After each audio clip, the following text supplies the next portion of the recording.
आइए आज हम भागवत के उस कहानी को सुनते हैं जिसमें अश्वत्थामा द्वारा द्रौपदी के 5 पुत्रों की हत्या की गई है और अर्जुन द्वारा अश्वत्थामा का अपमान किया गया है तथा भगवान द्वारा परीक्षित की गर्भ में रक्षा हुई है। सब हम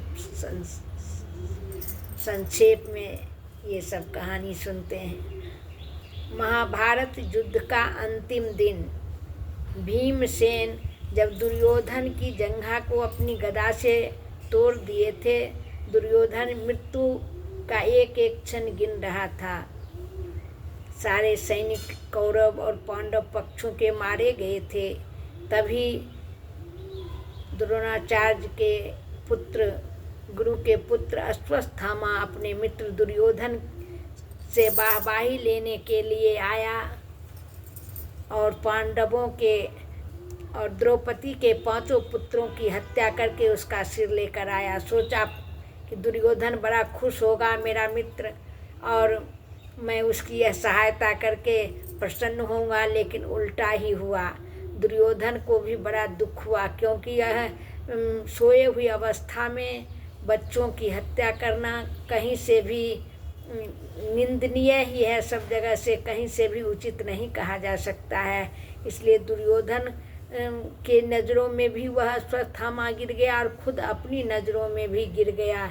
इसलिए वह भागा कि अब तो मैं उसका वध कर दिया हूँ, अर्जुन मुझे छोड़ेगा नहीं, और भागा।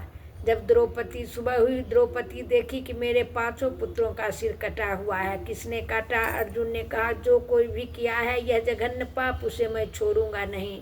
हे द्रौपदी तुम शांत रहो, मैं उसको लेकर आता हूँ।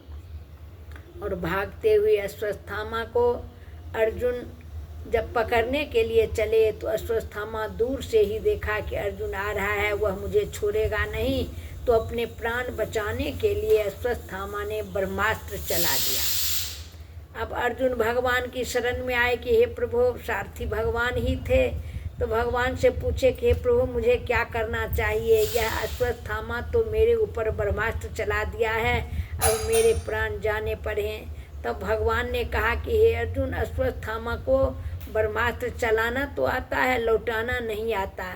तुम भी उस ब्रह्मास्त्र को नष्ट करने के लिए तुम अपना एक ब्रह्मास्त्र छोड़ो और दोनों ब्रह्मास्त्र को लौटा लो। अर्जुन ने वैसा ही किया, दूसरा ब्रह्मास्त्र छोड़ा और फिर दोनों ब्रह्मास्त्र जब आपस में टकराए हैं तो बहुत बड़ा भयंकर शब्द हुआ, सारे जीव दुखी होने लगे। तब भगवान के हे अर्जुन, दोनों ब्रह्मास्त्र को तुम लौटा लो। और दोनों ब्रह्मास्त्र को लौटा लिए अर्जुन और पुनः अश्वत्थामा को पकड़ के घसीटते हुए रस्सी में बांधकर पशु की तरह द्रौपदी के सामने लाए हैं। चूँकि द्रौपदी जब देखी कि गुरुपुत्र पशु के तरह बांध कर लाए जा रहे हैं तो बड़ा दुख हुआ, उन्हें प्रणाम की अश्वत्थामा को और कही हे ब्राह्मण पुत्र, और अपने पति अर्जुन से कही कि हे महाराज इन्हें छोड़ दीजिए, इन्हें छोड़ दीजिए, क्योंकि ये गुरु के पुत्र हैं, ब्राह्मण हैं, आदरणीय हैं और इनके पिता की कृपा से ही आप धनुर्विद्या का सारा ज्ञान प्राप्त किए हैं। और आत्मज कहा जाता है, पिता के रूप में पुत्र ही होता है, इसलिए ऐसा नहीं कीजिए। दूसरी बात, मैं जानती हूँ कि अपने बच्चों के निधन से कितना दुख होता है, तो मैं गुरु माता को यह दुख देना नहीं चाहती हूँ, क्योंकि उनके पति भी नहीं हैं और पुत्र भी नहीं रहेंगे तो गुरु माता बड़ी दुखी होंगी। हे प्रभु इन्हें छोड़ दिया जाए। भगवान के साथ और जितने भी लोग वहाँ उपस्थित थे सबों ने द्रौपदी की इस दयालुता की बड़ी सराहना की। भगवान की ओर मुखातिब होकर अर्जुन पूछते हैं कि हे महाराज मुझे इस समय क्या करना चाहिए?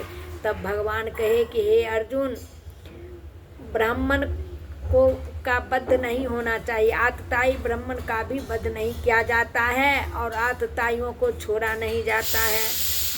भगवान का अभिप्राय समझकर अर्जुन उनके माथे में जो मणि था उस मणि को तलवार की नोक से निकाल लिए और माथा मुड़कर, सिर मुड़कर और तो उन्हें अपमानित करके अश्वत्थामा को छोड़ दिया गया। अश्वत्थामा जाने लगा सिर झुकाकर लज्जा के मारे लेकिन उसके मन में बड़ा क्रोध हुआ कि हमें अपमानित किया गया है, अब अर्जुन के वंश को मैं नहीं छोड़ूंगा। तो उत्तरा के गर्भ में जो अभिमन्यु का बच्चा पल रहा था, उसको लक्ष्य करके अश्वत्थामा पुनः ब्रह्मास्त्र चला दिया।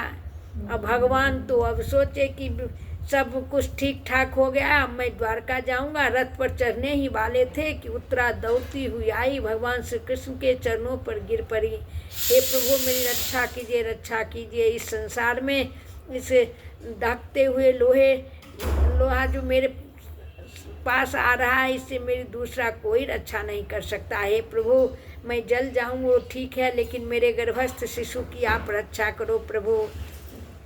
भगवान समझ गए कि अश्वत्थामा पुनः ब्रह्मास्त्र चला दिया है।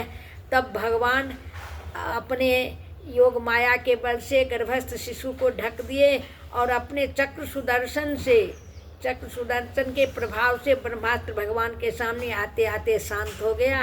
कहा गया है कि इसमें कोई आश्चर्य की बात नहीं है, भगवान जो चाहते हैं वो कर सकते हैं। तो भगवान सर्वसमर्थ हैं, उनके आगे ब्रह्मास्त्र भी कुछ काम नहीं किया। भगवान पुनः परीक्षित की रक्षा करके सबको निश्चिंत करके कुंती बुआ से विदा लेकर युधिष्ठिर से विदा होकर जाना चाहते हैं, लेकिन अभी तो भगवान को पुनः और भीष्म पितामह को दर्शन देना है। इसलिए अगले दिन भीष्म पितामह को जब भगवान दर्शन देने गए हैं तो वो कथा होगी। तब कुंती माता ने देखा कि भगवान मेरे इतने दुख से रक्षा किए हैं, तो बहुत स्तुति की है, लंबी स्तुति की है भगवान से, और भगवान से दुख मांगी है। कहे हे प्रभु, जब तक दुख था तब तक आप साथ थे, अब सुख का दिन आया तो आप जा रहे हो, इसलिए मेरे जीवन में दुख ही बना रहे, जिससे कि आपका सानिध्य प्राप्त हो। ऐसा कहकर कृष्ण भगवान से वर मांगी है। भगवान बड़े हंसे, कहे बुआ, जिंदगी भर तुम दुख ही उठाई हो, फिर भी दुख मांगती हो।